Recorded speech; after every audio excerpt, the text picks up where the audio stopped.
ક્યારેક ક્યારેક જીવન એટલું ઝડપથી દોડે છે કે આપણે ભૂલી જઈએ છીએ કે સાચા અર્થ શું છે. સવારથી સાંજ સુધીની દોડધામ, નોટિફિકેશન્સનો વરસાદ અને સોશિયલ મીડિયાની તુલનાઓ આપણને એવી દોડમાં ધકેલી દે છે જ્યાં ન તો મંજિલ સ્પષ્ટ છે ન તો મનને શાંતિ છે. પણ શું થાય જો તમે તમારી જાતને એક પ્રશ્ન પૂછો, શું હું તે જ કરી રહ્યો છું જે ખરેખર મહત્વનું છે? નમસ્તે મિત્રો, સ્વાગત છે તમારું અમારી ચેનલ પર, જ્યાં અમે તમારા માટે પુસ્તકોમાંથી એવી શીખ લાવીએ છીએ જે તમારી વિચારસરણી, જીવન અને ભવિષ્યને નવી દિશા આપી શકે છે. આજે આપણે એક ખૂબ જ ઊંડાણપૂર્વકના અને જરૂરી પુસ્તકની વાત કરી રહ્યા છીએ, ફોકસ ઓન વોટ મેટર્સ. આ પુસ્તક માત્ર ઉત્પાદકતાની વાત નથી કરતું, તે આપણને આપણા જીવનના સૌથી મહત્વપૂર્ણ પ્રશ્નો તરફ દોરી જાય છે. શું હું મારી લાગણીઓનો માલિક છું કે ગુલામ? શું હું બીજાના અભિપ્રાયમાં જીવી રહ્યો છું કે મારા સિદ્ધાંતો પર? શું હું જે કંઈ પણ ઈચ્છું છું તે ખરેખર મારી જરૂરિયાત છે?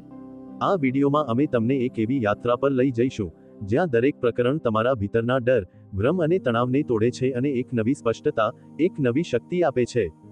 જો તમે પણ જીવનમાંથી બિનજરૂરી ગૂંચવણો દૂર કરીને ફક્ત તેના પર ધ્યાન કેન્દ્રિત કરવા માંગો છો જે ખરેખર મહત્વનું છે, તો આ વિડીયો તમારા માટે છે. પ્રકરણ 1, તમે શું નિયંત્રિત કરી શકો છો તે જાણવું. ક્યારેય તમારી જાતને એવી પરિસ્થિતિમાં શોધી છે જ્યાં બધું તમારા હાથમાંથી સરકી રહ્યું હોય? જ્યાં તમે લાખ કોશિશ કરો પણ કંઈ પણ એવું ન થાય જેવું તમે ઈચ્છો છો? જાણે કે જીવનએ તમારી વાત સાંભળવાનું જ બંધ કરી દીધું હોય. એકવાર હું પણ ત્યાં ઊભો હતો, તે વળાંક પર જ્યાં નિરાશા અને બેચેની બંનેએ મને જકડી લીધો હતો. દરરોજ નવા ડર સાથે ઊભો થતો હતો, ક્યાંક આજે પણ કંઈ ખોટું ન થઈ જાય. મને લાગતું હતું કે જો હું બધું નિયંત્રિત કરી લઉં તો બધું બરાબર થઈ જશે, પણ વાસ્તવિકતા કંઈક જુદી હતી. આપણામાંથી દરેક જણ ઈચ્છે છે કે લોકો આપણને પસંદ કરે, વસ્તુઓ આપણા હિસાબે થાય, પરિસ્થિતિઓ આપણા નિયંત્રણમાં રહે. પણ જ્યારે આવું નથી થતું, ત્યારે આપણે ગુસ્સાથી ભરાઈ જઈએ છીએ, દુઃખી થઈ જઈએ છીએ, પોતાને દોષ આપવા માંડીએ છીએ અથવા ક્યારેક બીજાને. અને ધીમે ધીમે આપણે પોતાને ગુમાવવા માંડીએ છીએ એવી વસ્તુઓમાં જેના પર આપણું કોઈ નિયંત્રણ નથી. પણ શું તમે ક્યારેય વિચાર્યું છે કે જો આ બધું આપણા નિયંત્રણમાં નથી, તો શું છે? આ જ સવાલ હતો જેણે મારા જીવનની દિશા બદલી નાખી. તે દિવસે મેં મારી જાતને પૂછ્યું, શું હું ખરેખર એવી વસ્તુઓમાં ઉર્જા લગાડી રહ્યો છું જે મારા હાથમાં છે કે હું એવા તોફાન સામે લડી રહ્યો છું જેને ક્યારેય રોકી શકું મારા હાથમાં ન હતું? ત્યાંથી એક નવી શરૂઆત થઈ. મેં જોયું કે મારો મૂડ, મારી વિચારસરણી, મારા નિર્ણયો આ બધું મારી જવાબદારી છે. લોકો શું વિચારે છે, કોણે શું કર્યું, હવામાન કેવું છે કે ભવિષ્યમાં શું થશે, આ બધું મારા નિયંત્રણ બહાર છે. અને જ્યારે મેં આ સત્ય સ્વીકાર્યું, ત્યારે મારા ભીતર એક વિચિત્ર શાંતિ છવાઈ ગઈ, જાણે કોઈ બોજ ઉતરી ગયો હોય. નિયંત્રણનો અર્થ એ નથી કે તમે દુનિયાને વાળી શકો છો. તેનો અર્થ છે કે તમે પોતાને વાળી શકો છો, તમારા પ્રતિભાવને, તમારા દૃષ્ટિકોણને, તમારી દિશાને. વિચારો, જો દરરોજ સવારે તમે ઉઠો અને તમારી જાતને કહો, આજે હું ફક્ત તે વસ્તુઓ પર ધ્યાન આપીશ જે મારા હાથમાં છે, બાકી બધું હું જવા દઈશ. ત્યારે શું થશે? કદાચ તમે થોડા ઓછા પરેશાન થશો, થોડી વધુ શાંતિ અનુભવશો અને કદાચ તમે વધુ પોતા સાથે જોડાઈ શકશો. આ જ સમજવું સૌથી પહેલી અને સૌથી જરૂરી વાત છે. આ જ એક એવી યાત્રાની શરૂઆત છે જે તમારા ભીતરથી શરૂ થાય છે અને તમને તે જગ્યા સુધી લઈ જાય છે જ્યાં શાંતિ અને શક્તિ બંને તમારી રાહ જોઈ રહ્યા છે. તો હવે પછી જ્યારે જીવન તમને પોતાના વશમાં કરવાનો પ્રયાસ કરે, ત્યારે રોકાઈ જાવ, ઊંડો શ્વાસ લો અને તમારી જાતને એક પ્રશ્ન પૂછો, શું આ મારા નિયંત્રણમાં છે? જો જવાબ હા છે તો આગળ વધો અને જો ના છે તો તેને જવા દો, કારણ કે સાચી શક્તિ તે વ્યક્તિમાં હોય છે જે જાણે છે કે ક્યાં પકડવું છે અને ક્યાં છોડી દેવું છે. પ્રકરણ 2, તમારા મૂડનું રક્ષણ કરવું. સવારે ઉઠતાની સાથે જ જ્યારે મોબાઈલ હાથમાં આવે છે, તો શું સૌથી પહેલા તમે પણ નોટિફિકેશન ચેક કરો છો? કોઈનો મેસેજ, કોઈની પોસ્ટ, કોઈ સમાચાર અને ત્યારબાદ તમારો મૂડ તેવો નથી રહેતો જેવો ઉઠતી વખતે હતો. ક્યારેક ક્યારેક એક નાની વાત, કોઈનો એક પ્રતિભાવ, કોઈનો જવાબ ન આવવો તમારો આખો દિવસ બરબાદ કરી દે છે.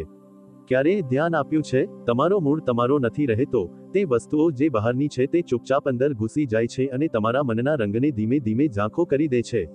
અને તમે સમજી પણ નથી શકતા કે ક્યારે તમારું હસતું મન ચીડચીડાપણું અને બેચેનીમાં બદલાઈ ગયું. મૂડ એ વસ્તુ છે જે ન તો દેખાય છે ન તો બીજા કોઈને અનુભવાય છે, પરંતુ તમારી આખી દુનિયા તેના પર ટકેલી છે. અને જ્યારે આ જ મૂડ બીજા લોકો, ઘટનાઓ અથવા સ્ક્રીન પર દેખાતા ખોટા ચહેરાઓના હાથમાં જતો રહે છે, ત્યારે તમે અંદરથી તૂટવા માંડો છો. કોઈએ તમને અવગણ્યા, કોઈએ ખરાબ ટિપ્પણી કરી, કોઈએ તમારી ભલાઈનો જવાબ મૌનથી આપ્યો અને અચાનક તમારી આખી સિસ્ટમ બંધ થવા માંડે છે. હું એટલો ખરાબ પણ નથી, કદાચ મારામાં જ કંઈક ખામી છે, મને કોઈની જરૂર નથી. આ વિચારોની સાંકળો તમારા મૂડને જકડી લે છે અને તમે, જે ક્યારેય શાંતિથી ભરેલા માણસ હતા, એક એવી લડાઈમાં ફસાઈ જાઓ છો જે ક્યારેય તમારી હતી જ નહીં. તો શું આનો કોઈ રસ્તો છે? શું તમે તમારા મૂડનું રક્ષણ કરી શકો છો? હા, બિલકુલ કરી શકો છો. જ્યારે તમે એ સમજો છો કે તમારો મૂડ કોઈ રમકડું નથી જેને કોઈ પણ છીનવી લે. આ તમારી જવાબદારી છે, અને જ્યારે તમે આ જવાબદારી અપનાવો છો, ત્યારે તમે બહારની દરેક અવાજને એક અંતરે રાખો છો. તમે તમારી જાતને પ્રશ્ન પૂછવાનું શરૂ કરો છો, શું ખરેખર આ વસ્તુનું મારા અંદર ઘૂસવું જરૂરી છે? શું મને આ વાતથી એટલો ફરક પડવો જોઈએ? શું હું મારા દિવસની ચાવી કોઈ બીજાના હાથમાં આપવા જઈ રહ્યો છું? જ્યારે તમે આ પ્રશ્નો કરો છો, ત્યારે તમે તમારી જાતને બચાવી લો છો. તમે તે ઘાને લાગતા પહેલા જ રોકી દો છો જે પછીથી દિલ પર ઊંડો ઘા છોડે છે. દરરોજ એક યુદ્ધ છે, પરંતુ આ યુદ્ધ બહાર નહીં, અંદર થાય છે.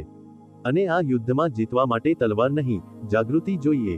વિચારો, જો દરરોજ સવારે તમે એ નક્કી કરો કે આજે તમારો મૂડ ફક્ત અને ફક્ત તમારી વિચારસરણીથી નક્કી થશે, ન કે કોઈની વાતોથી, કોઈની ઉપેક્ષાથી, કોઈની ખોટી ચમકથી, તો તમે દરરોજ જીતવા લાગશો. તમે તમારી જાતને પાછી મેળવવાનું શરૂ કરી દેશો. અને જ્યારે તમે તમારી જાતને પાછી મેળવી લો છો, તો પછી કોઈ તાકાત નથી હોતી જે તમને હલાવી શકે. મૂડ કોઈ નાની વાત નથી. આ તમારી ઉર્જા, તમારો નિર્ણય, તમારો વ્યવહાર બધું જ નક્કી કરે છે. અને જો તમે તેને બચાવતા શીખી ગયા, તો માનો કે તમે તે દરવાજો ખોલી લીધો છે જે અત્યાર સુધી બંધ હતો. તો હવે પછી જ્યારે કોઈ તમને ખેંચવાનો પ્રયાસ કરે અથવા કોઈ વાત દિલમાં ઉતરી જાય, બસ રોકો, સ્મિત કરો અને કહો, મારો મૂડ મારા નિયંત્રણમાં છે, તારા નહીં. કારણ કે સાચી તાકાત તે જ છે જે બહારની હલચલમાં પણ અંદરની શાંતિ જાળવી રાખે. પ્રકરણ 3, ચિંતા સાથે વ્યવહાર. એક વિચિત્ર બેચેની છે જે દરરોજ સવારે આંખ ખુલતાની સાથે જ દિલમાં ઘર કરી જાય છે. કારણ વગરની ગભરાહટ, નામ વગરનો ડર અને ચહેરા વગરની ચિંતા. ક્યારેય અનુભવ્યું છે જાણે કંઈક બહુ મોટું થવાનું છે પણ ખબર જ નથી કે શું? દરેક વ્યક્તિના જીવનમાં એવો સમય આવે છે જ્યારે શ્વાસ હળવા નહીં પણ ભારે લાગે છે. જ્યારે દિલ કહે છે કે બધું હાથમાંથી સરકી રહ્યું છે અને મગજ દરેક પરિસ્થિતિનું સૌથી ખરાબ પરિણામ વિચારવા માંડે છે. ફોનની ઘંટી વાગે છે તો લાગે છે કોઈ ખરાબ સમાચાર હશે. કોઈ થોડોક ચહેરો બગાડે તો આપણે વિચારવા માંડીએ છીએ, શું મેં કંઈ ખોટું કર્યું? જો ક્યાંક એવું ન થાય, મને ડર છે કે. જેવા શબ્દો છે, આ જ ધીમે ધીમે આપણા અંદર ડર વાવે છે અને પછી આપણે એ જ ડરના મૂળિયામાં ગૂંચવાતા જઈએ છીએ. આવામાં લોકો કહે છે, રિલેક્સ કરો, પોઝિટિવ વિચારો, આટલું ન વિચારો. પણ કેવી રીતે? શું કોઈએ ક્યારેય તમને શીખવ્યું છે કે ડર સામે કેવી રીતે લડવું જ્યારે તે તમારા જ અંદર છુપાઈને હુમલો કરે છે? આ ડર સામે લડવાનો રસ્તો બહાર નહીં, ભીતર છે. ચિંતા ત્યારે જન્મે છે જ્યારે આપણે ભવિષ્યની એવી તસવીર બનાવવા માંડીએ છીએ જે હજુ બની જ નથી. આપણે વિચારીએ છીએ કે શું થશે જો નોકરી જતી રહી? જો લોકો મારી મજાક ઉડાવે? જો હું નિષ્ફળ ગયો? જો હું એકલો રહી ગયો? પણ શું તે બધું થયું છે? ના, તે બધું ફક્ત તમારી વિચારમાં છે. અને આ જ તો સૌથી મોટી વિડંબના છે, આપણે એક એવી વસ્તુથી ડરીએ છીએ જે ખરેખર છે જ નહીં. હવે વિચારો, શું થાય જો તમે એ જ કલ્પના શક્તિનો ઉલટો ઉપયોગ કરો? જ્યાં અત્યાર સુધી તમે ડરની તસવીર બનાવી રહ્યા હતા, ત્યાં હવે તમે ભરોસાની તસવીર બનાવો. દર વખતે જ્યારે દિલ ઝડપથી ધડકવા લાગે, જ્યારે હાથ પગ કાંપવા લાગે, જ્યારે ઊંઘ છીનવાઈ જાય, તે ક્ષણે તમારી જાતને કહો, જે થશે તે જોયું જશે, પણ હું અત્યારે છું, હું અહીં છું, હું જીવંત છું અને આ પૂરતું છે. કારણ કે આ જે અત્યારે છે, અહીં જ તમારું નિયંત્રણ છે. ન ભવિષ્ય તમારા હાથમાં છે, ન ભૂતકાળ, પણ આ ક્ષણ, આ શ્વાસ, આ નિર્ણય તમારા હાથમાં છે. ચિંતા ત્યાં સુધી જીતે છે જ્યાં સુધી તમે તેને તમારી નબળાઈ સમજો છો. પરંતુ જે દિવસે તમે તેને સમજી લો છો અને નક્કી કરી લો છો કે તમે ડરથી ભાગશો નહીં, પરંતુ તેની આંખોમાં આંખ નાખીને ઊભા રહેશો, તે જ દિવસે ચિંતા હારવા માંડે છે. દરેક તે વ્યક્તિ માટે જે રાતોને પડખા બદલતા બદલતા થાકી ગયો છે, જે દિલની ધડકનથી ડરવા લાગ્યો છે, જે રોજ સવારે ભારેપણું અનુભવે છે, તેને ફક્ત એક વાત યાદ રાખવાની છે, ડર કાયમી નથી હોતો, પરંતુ હિંમત જો રોજ પેદા કરવામાં આવે તો તે સૌથી મોટો ઇલાજ બની જાય છે. તો હવે પછી જ્યારે ચિંતા દરવાજો ખખડાવે, તેને બહાર બેસવા દો, તમારી જાતને ગળે લગાડો, ઊંડો શ્વાસ લો અને કહો, હું ડરીશ જરૂર, પણ રોકાઈશ નહીં. કારણ કે આ જ સાચી હિંમત છે, ડર સાથે પણ આગળ વધતા રહેવું. પ્રકરણ 4, તમારા મનનું રક્ષણ કરવું. ક્યારેય તમે વિચાર્યું છે કે જે તમે દરરોજ વિચારો છો તે ખરેખર તમારો પોતાનો વિચાર છે કે ક્યાંક બહારથી આવેલું ઝેર જેને તમે અજાણતામાં સત્ય માની લીધું છે? આપણે સવારે ઉઠીને દુનિયાના અવાજો સાંભળવાનું શરૂ કરી દઈએ છીએ. સોશિયલ મીડિયાની ચમક, ન્યૂઝની ચીસો, લોકોના અભિપ્રાય, ટીકાઓ, તુલનાઓ, અપેક્ષાઓ, અને આ બધાની વચ્ચે આપણી પોતાની વિચારસરણી ક્યારે ખોવાઈ જાય છે તે આપણને ખબર પણ નથી પડતી. આપણું મન જે ક્યારેક શાંત સરોવર જેવું હતું, હવે એક તોફાની સમુદ્ર બની ગયું છે.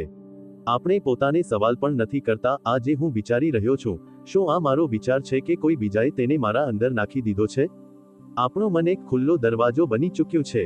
દરેક પસાર થતી વાત, દરેક નકારાત્મક ટિપ્પણી, દરેક ડરામણી ખબર, દરેક તુલના તેમાં ઘૂસી જાય છે, વિના ટકોરા મારીએ, વિના પરવાનગી માંગીએ. અને પછી ધીમે ધીમે તે આપણું ધ્યાન ખાઈ જાય છે, આપણી ઉર્જા ખાઈ જાય છે, અને સૌથી ખતરનાક વાત, આપણી ઓળખને મિટાવવા લાગે છે. વિચારો, જો કોઈએ તમારા ઘરનો દરવાજો પૂછ્યા વિના ખોલી દીધો હોય અને અંદર આવીને ગંદકી ફેલાવવા લાગે, તો શું તમે તેને રોકશો નહીં? શું તમે ચૂપચાપ જોશો કે તે તમારા ઘરને બરબાદ કરી દે? તો પછી જ્યારે કોઈ તમારા મનમાં ઝેર ભરી રહ્યું છે તો તમે ચૂપ કેમ છો? મનને સુરક્ષિત રાખવું સરળ નથી, પણ જરૂરી છે. આ તે જ જગ્યા છે જ્યાં તમારા સપના પડે છે, જ્યાં તમારા નિર્ણયો જન્મ લે છે, જ્યાંથી તમારી દરેક દિશા નક્કી થાય છે. જો આ જ જગ્યા ગંદી થઈ ગઈ તો તમારું આખું જીવન દૂષિત થઈ જશે. હવે વાત આવે છે, આ મનને કેવી રીતે બચાવવું? પહેલું પગલું છે હોશમાં આવવું. દરેક તે વિચાર જે અંદર આવી રહ્યો છે તેના પર સવાલ ઉઠાવવો. શું આ મારી વિચારસરણી છે? શું આ વિચાર મને તાકાત આપી રહ્યો છે કે તોડી રહ્યો છે? શું આ સાચું છે કે ફક્ત કોઈ બીજાનો ડર છે જે મેં અપનાવી લીધો છે? બીજું પગલું છે એક સીમા બાંધવી. જેમ ઘરની દિવાલો બહારની ધૂળને રોકે છે, તેમ જ તમારે પણ તમારા મનની દિવાલ બનાવવી પડશે. તેમાં ફક્ત તે જ વસ્તુઓ અંદર આવવા દેવી પડશે જે તમને શાંતિ, સ્પષ્ટતા અને શક્તિ આપે. લોકો શું વિચારે છે, કોણ શું કહે છે, કોણ તમારાથી આગળ નીકળી ગયું, આ બધી વાતો ત્યાં સુધી તમારા મનને ચોટ પહોંચાડતી રહેશે જ્યાં સુધી તમે તેમને અંદર આવવા દેશો. પરંતુ જે દિવસે તમે કહ્યું, ના, હવે નહીં, હવે મારા મનમાં ફક્ત તે આવશે જે મને મજબૂત બનાવે છે, તે દિવસથી તમારી જિંદગી બદલાઈ જશે. મનને ગાઢ કરવું એ એક દૈનિક અભ્યાસ છે. તે એક દિવસમાં નહીં થાય, પરંતુ દરરોજ જ્યારે તમે તમારી જાત સાથે જોડાશો, જ્યારે તમે દરેક નકારાત્મક વિચારને ઓળખીને દરવાજાથી જ પાછો મોકલી દેશો, ત્યારે તમે ભીતરથી સાફ થવા લાગશો. અને એક સાફ મન, એક શાંત મન, તે સૌથી મોટો વરદાન છે આ જીવનમાં. તો હવે પછી જ્યારે કોઈ અવાજ અંદર ઘૂસવાનો પ્રયાસ કરે જે કહે કે તું સક્ષમ નથી, તું પાછળ રહી ગયો છે, બીજા તારાથી સારા છે, ત્યારે સ્મિત કરીને કહો, આ જગ્યા ફક્ત મારા પોતાના વિચારો માટે છે, બાકી બધું બહાર રાહ જુએ. કારણ કે જે દિવસે તમે તમારા મનની રક્ષા કરવાનું શીખી લીધું, તે જ દિવસે તમે આખી દુનિયાને જીતી લીધું. પ્રકરણ 5, પોતાને જાણવું અને તે મુજબ કાર્ય કરવું. શું તમે ક્યારેય તમારી જાતને પૂછ્યું છે, હું કોણ છું? નહીં, તે નામ નહીં જે તમારા દસ્તાવેજો પર લખેલું છે, અને ન તો તે ઓળખ જે લોકો તમને આપે છે, પરંતુ તે હું જે ત્યારે પણ તમારી સાથે રહે છે જ્યારે તમે એકલા હો છો, રાતની અંધારામાં, શાંત રૂમમાં, જ્યારે તમે કોઈને જવાબ નથી આપી રહ્યા, ફક્ત તમારી જાતને. જીવનની સૌથી મોટી દુર્ઘટના એ છે કે આપણે દરેકને જાણવાનો પ્રયાસ કરીએ છીએ. કોણ શું વિચારે છે, કોણ શું કરી રહ્યું છે, કોણ આપણાથી આગળ છે, પરંતુ પોતાને જાણવાનો સમય જ નથી કાઢતા. આપણે આ સમાજમાં મોટા થઈએ છીએ જ્યાં આપણને બાળપણથી જ ઢાળવાનો પ્રયાસ કરવામાં આવે છે, સારા બનો, આ ન કહો, તેવું ન વિચારો, લોકો શું કહેશે? અને પછી ધીમે ધીમે આપણે તે બનવા માંડીએ છીએ જે લોકો ઈચ્છે છે, અને જે આપણે ખરેખર છીએ તે અંદર ક્યાંક દબાઈ જાય છે. એક દિવસ તમે અરીસામાં જુઓ છો અને વિચારો છો, શું હું તે વ્યક્તિ છું જે મારે હોવું જોઈતું હતું કે હું બસ કોઈ બીજાના સપનાને જીવી રહ્યો છું? અહીંથી જ સવાલ શરૂ થાય છે અને અહીંથી જ જીવન બદલાય છે. પોતાને જાણવું એટલે પોતાની સચ્ચાઈને મળવું, તમારા ડર, તમારી ભલાઈઓ, તમારી સીમાઓ, તમારી ઈચ્છાઓ, આ બધાને કોઈ લેબલ લગાવ્યા વિના સ્વીકારવા. અને સૌથી વધુ તે વસ્તુઓને અપનાવવી જેને તમે બીજાઓથી છુપાવો છો, કારણ કે ત્યાં જ તમારી અસલી તાકાત છુપાયેલી હોય છે. જ્યારે તમે પોતાને જાણવાનું શરૂ કરો છો, ત્યારે તમને ઘણી વસ્તુઓ ખૂંચશે. ઘણી વાર તમે તમારી જાતથી નારાજ થશો, ઘણી વાર શરમ અનુભવશો, પરંતુ આ જ તો અસલી સફર છે, પોતાની જાત સાથે ટકરાવવું, પોતાની જાત સાથે લડવું, અને પછી પોતાની જાતને ગળે લગાવવું. હવે સવાલ થાય છે, જાણી લીધા પછી શું કરવું? તો જવાબ છે, જે કંઈ પણ જાણો છો તે મુજબ જીવવાનું શરૂ કરો. જો તમને ખબર પડી ગઈ કે તમે કોઈ કામમાં સારા નથી તો પોતાને તે કામમાં ખેંચવાનું બંધ કરો. જો તમને સમજાઈ ગયું કે તમે દેખાડાથી થાકી ગયા છો તો સાચું બોલવાનું શરૂ કરો. જો તમને લાગવા માંડે કે ભીડમાં રહીને તમે એકલા પડી જાઓ છો તો એકલા ચાલવાનું શરૂ કરો. કારણ કે પોતાને જાણવું એક વાત છે, પરંતુ તે મુજબ જીવવું તે હિંમત માંગે છે. લોકો તમને જજ કરશે, તમારા નિર્ણયો પર સવાલ ઉઠાવશે, કહેશે, તું બદલાઈ ગયો છે.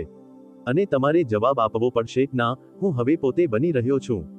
આ સરળ નહીં હોય, પરંતુ જો તમે આ સફર પર ચાલ્યા તો તમે તે શાંતિ મેળવશો જે દુનિયાની ભીડમાં નથી મળતી. દરરોજ તમારી જાતને એક સવાલ પૂછો, શું હું મારી સચ્ચાઈ જીવી રહ્યો છું?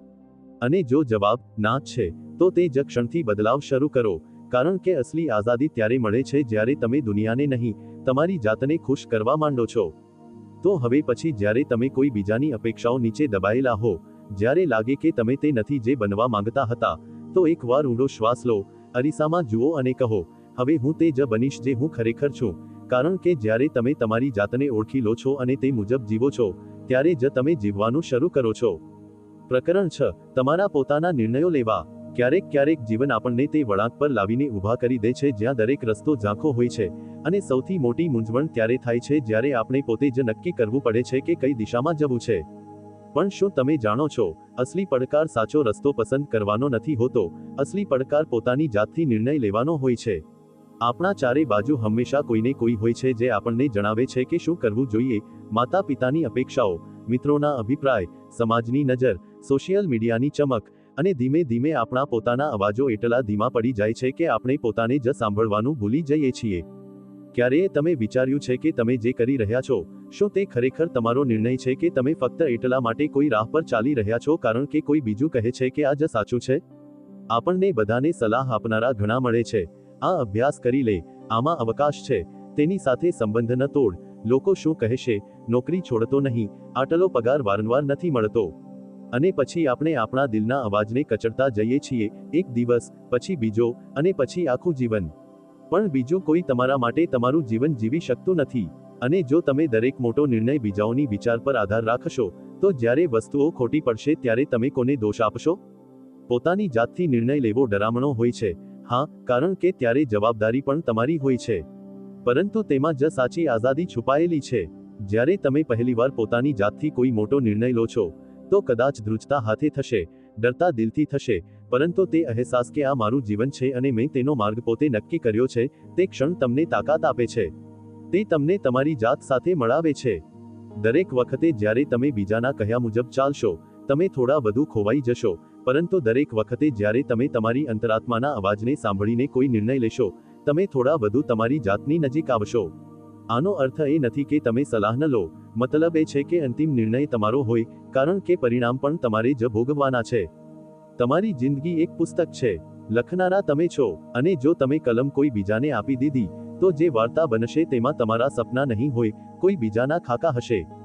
તો હવે પછી જ્યારે તમે કોઈ એવા વળાંક પર ઊભા હો જ્યાં નિર્ણય લેવો મુશ્કેલ હોય, રોકાઈ જાઓ, ભીડના અવાજોથી પોતાને થોડીવાર માટે અલગ કરી દો, અને તમારી જાતને એક પ્રશ્ન પૂછો, હું શું ઈચ્છું છું? પછી જે જવાબ ભીતરથી આવે તેને અપનાવો, ભલે તે રસ્તો લાંબો હોય, મુશ્કેલ હોય, અજાણ્યો હોય, પરંતુ જો તે તમારો પસંદ કરેલો છે તો તેના પર ચાલવું એ જ અસલી સાહસ છે.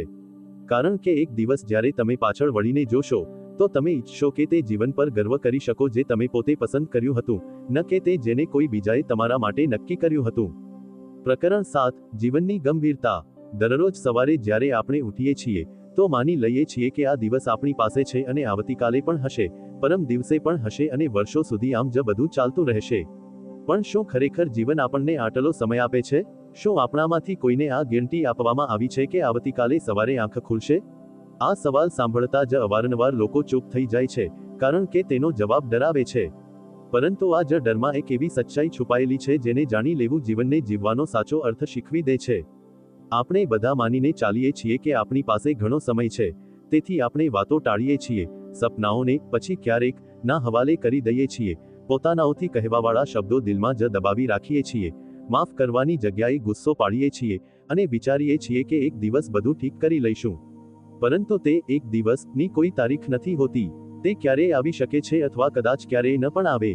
તમે વિચારો, જો તમને આજે ખબર પડે કે તમારી પાસે ફક્ત 7 દિવસ બાકી છે, તો શું તમે એ જ જીવન જીવશો જે અત્યારે જીવી રહ્યા છો? શું તમે એ જ લોકોને મળશો, એ જ કામ કરશો, એ જ ફરિયાદો પાડશો? અવારનવાર આપણે એવું જીવીએ છીએ જાણે કે આપણે અમર છીએ. આપણે સમયને આમ જ વહેવા દઈએ છીએ જાણે કે તે ક્યારેય સમાપ્ત જ નહીં થાય. પરંતુ દરેક દિવસ જે આપણે જીવ્યા વિના પસાર કરી દઈએ છીએ, તે આપણા મૃત્યુનો એક દિવસ વધુ નજીક આવવાનો સંકેત હોય છે. સત્ય એ છે કે જીવન બહુ ટૂંકું છે, અને તેને સમજવા માટે કોઈ મોટા અકસ્માતની રાહ જોવી મૂર્ખતા છે. એટલા માટે દરરોજ સવારે જ્યારે આંખ ખુલે, તો એકવાર તમારી જાતને પૂછો, જો આ મારો છેલ્લો દિવસ હોય, તો શું હું તેને એમ જ જીવી રહ્યો છું જેમ હું ઈચ્છું છું? જો જવાબ ના છે તો તે જ ક્ષણથી બદલાવની શરૂઆત કરો. કોઈને માફ કરવું છે? અત્યારે કરો. કોઈને પ્રેમ કરો છો? જણાવી દો. ક્યાંક જવું છે? યોજના ન બનાવો, પહેલું પગલું ભરો. કંઈક શીખવું છે? પુસ્તક ઉઠાવો. કંઈક છોડવું છે? અત્યારે છોડી દો. કારણ કે દરેક પસાર થતો દિવસ તમારી ખિસ્સામાંથી નીકળતો એક સિક્કો છે, અને આ ખિસ્સો અનંત નથી. જે લોકો આ વાત સમજી જાય છે, તેઓ દરેક ક્ષણને ઊંડાણપૂર્વક જીવે છે. તેઓ નાની નાની વસ્તુઓમાં ખુશી શોધે છે. તેઓ વધુ હસે છે, વધુ અનુભવે છે, અને સૌથી વધુ, તેઓ જીવનને હળવાશથી નથી લેતા. અને કદાચ આ જ જીવનની સૌથી મોટી સમજ છે કે આ કોઈ ડ્રાફ્ટ નથી જેને પછીથી સુધારી શકાય. આ એકવાર મળતો મોકો છે, અને જ્યારે તેનું છેલ્લું પાનું પલટાશે ત્યારે આપણે ફક્ત એ જ વિચારીશું કે શું મેં ખરેખર જીવ્યું? તો હવે આ ક્ષણથી શરૂ કરો. આમ જીવો જાણે આવતીકાલ ક્યારેય આવશે જ નહીં, કારણ કે આ જ વિચાર તમને જીવતા શીખવી દેશે. જીવન બહુ મોટું છે, પણ છતાં આપણે અવારનવાર તેને નાની નાની ગૂંચવણો, લોકોની અપેક્ષાઓ અને સમાજની દેખાદેખીની ચમકમાં ગૂંચવી દઈએ છીએ. આપણે ભાગતા રહીએ છીએ, એ જાણ્યા વિના કે ક્યાં પહોંચવું છે. આપણે થાકીએ છીએ, એ સમજ્યા વિના કે કયો બોજ આપણે ઉઠાવી રહ્યા છીએ. અને સૌથી ખરાબ એ કે આપણે જીવીએ છીએ, ખરેખર જીવ્યા વિના. ફોકસ ઓન વોટ મેટર્સ આપણને હચમચાવે છે. આપણી આંખો સામે એક અરીસો રાખે છે, એક એવો અરીસો જે આપણને બતાવે છે કે આપણે કેટલું બધું કરી રહ્યા છીએ પણ કેટલું બધું અર્થ વગરનું. આ પુસ્તક શીખવે છે કે દરેક ના એક હા ને જન્મ આપે છે. દરેક વખતે જ્યારે તમે કોઈ વસ્તુને ના કહો છો, તો તમે તમારા જીવનમાં કોઈ સાચા અને જરૂરી કામ માટે જગ્યા બનાવી રહ્યા હો છો. જે ખરેખર જરૂરી છે તે હંમેશા ઘોંઘાટ નથી કરતું, તે ચૂપચાપ ખૂણામાં બેઠું રહે છે અને રાહ જુએ છે કે તમે તેને જુઓ, તેને પસંદ કરો. હવે આ નિર્ણય તમારો છે. શું તમે હજુ પણ દરેકને ખુશ કરવાની દોડમાં લાગેલા રહેશો કે હવે તમે રોકાશો, વિચારશો અને નક્કી કરશો કે તમારા જીવનમાં ખરેખર શું મહત્વનું છે? કારણ કે એક દિવસ જ્યારે તમારા જીવનના પુસ્તકનું છેલ્લું પાનું પલટાશે, ત્યારે તમે ઈચ્છશો કે તે પાનું અધૂરું ન હોય, પરંતુ તે ભરેલું હોય તે ક્ષણોથી, તે ઘનશ્યોથી જે ખરેખર મહત્વના હતા. જો આ વાર્તાએ તમારા દિલને સ્પર્શી હોય, જો તમને પણ લાગ્યું હોય કે હવે સમય આવી ગયો છે ફક્ત તેના પર ધ્યાન આપવાનો જે ખરેખર જરૂરી છે, તો આ વિડીયોને લાઈક જરૂર કરજો અને કોમેન્ટમાં જણાવો કે તમારા જીવનમાં આજે સૌથી વધુ મહત્વ કઈ વાતનું છે. અને હા, જો તમે આવા જ પુસ્તકોમાંથી શીખીને તમારી વિચારસરણીને વધુ ઊંડી કરવા માંગો છો, તો અત્યારે જ બુકપીડિયા ચેનલને સબસ્ક્રાઇબ કરો. દિલથી યાદ રાખો, સમય ઓછો છે, ધ્યાન ભટકાવનારા ઘણા છે, પરંતુ અસલી જીત તેની જ હોય છે જે પસંદ કરે છે જે ખરેખર મહત્વનું છે. મળીએ છીએ આગલા વિડીયોમાં, ત્યાં સુધી વિચારજો, સમજજો અને જીવજો ફક્ત તે જ જે જરૂરી છે.